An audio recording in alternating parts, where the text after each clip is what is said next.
Tales of the Sacred Sword. This week's tale is about letting your children go out into the world on their own.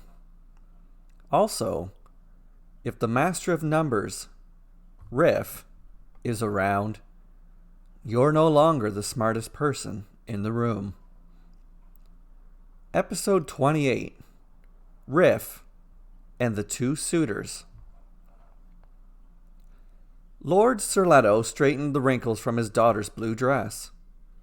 She smiled and straightened her hair. Her poise was perfect.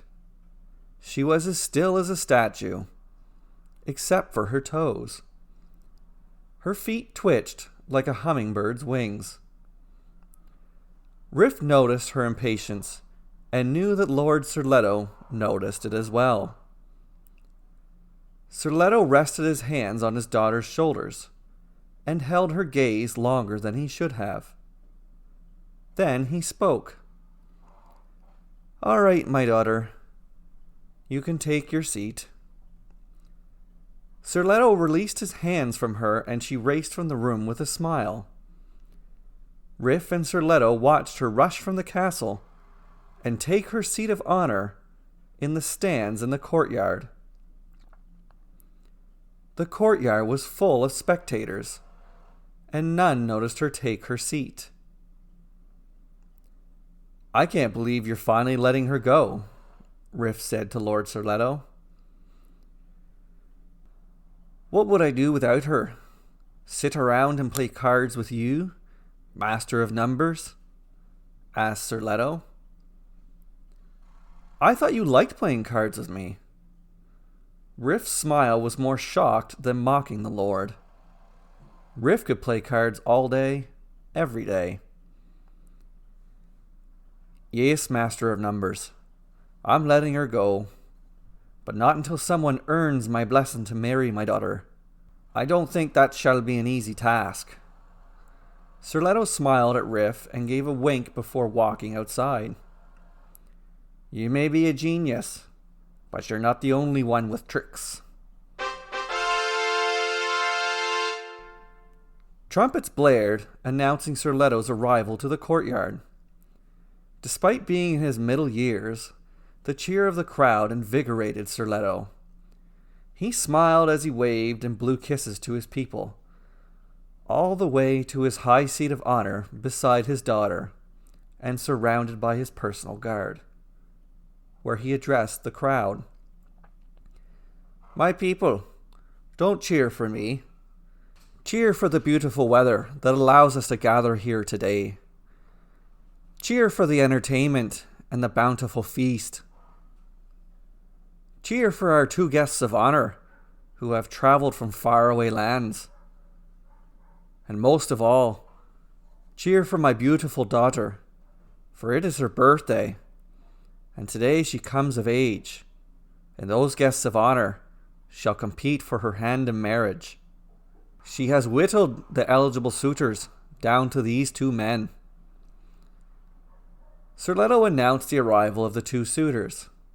The first suitor came from the lands of the Far East.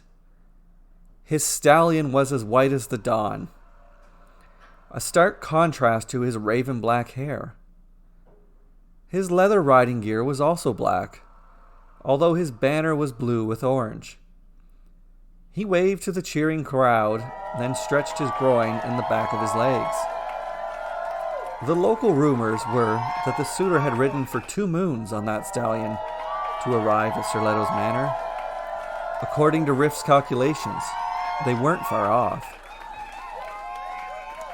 No sooner had the cheer of the crowd died down did Serletto announce the suitor from the west.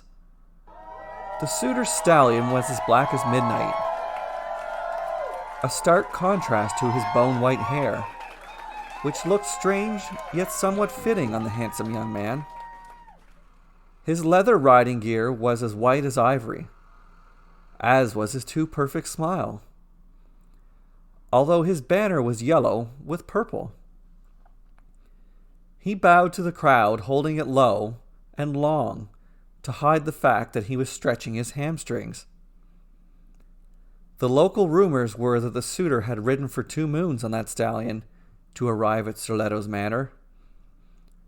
Rhif had no idea if that was accurate. He had no measurements of distance to those lands in the west. Acrobats tumbled to drum beats, and the crowd dined and gossiped. The weary suitors rested and dined and drank, although they didn't dine too heavy, nor did they drink anything that could alter their faculties. For neither man knew what the competition would be to win Sir Leto's blessing to marry his daughter.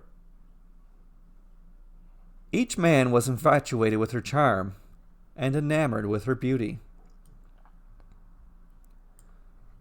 When the sun hit its zenith, Sir Leto addressed the crowd. The 2 suitors stood shoulder to shoulder with their horses, waiting to hear the rules of Sir Leto's challenge.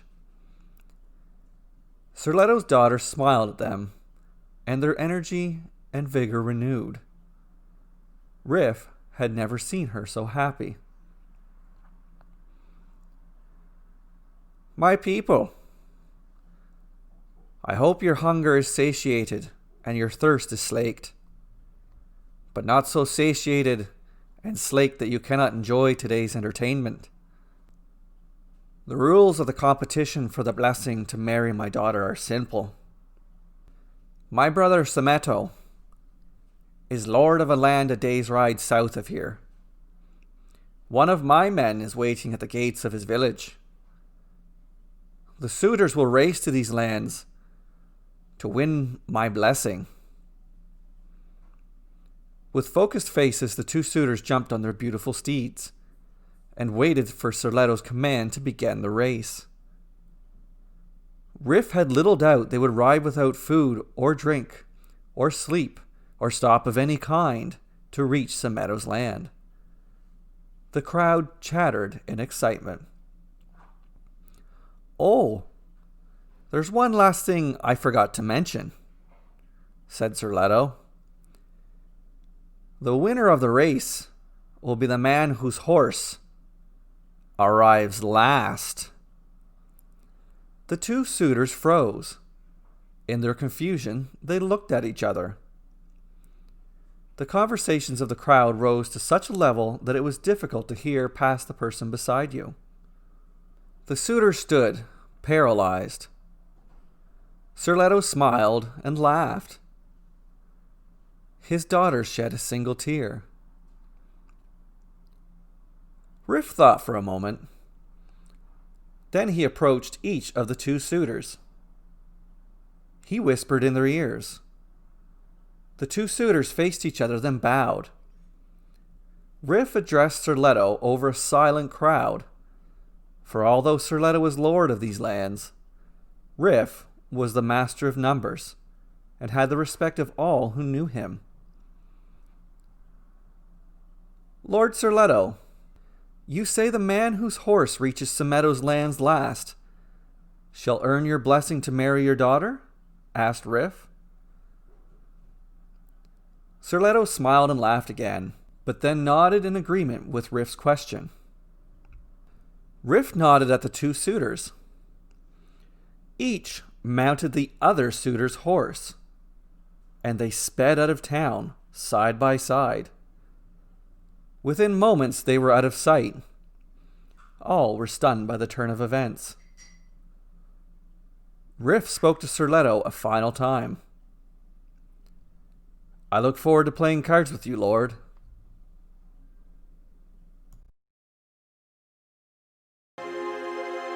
Thank you for listening to this week's episode. I write and record these tales weekly. If you enjoy them, please click the like and subscribe buttons, along with the bell notification, and leave a comment. Thank you.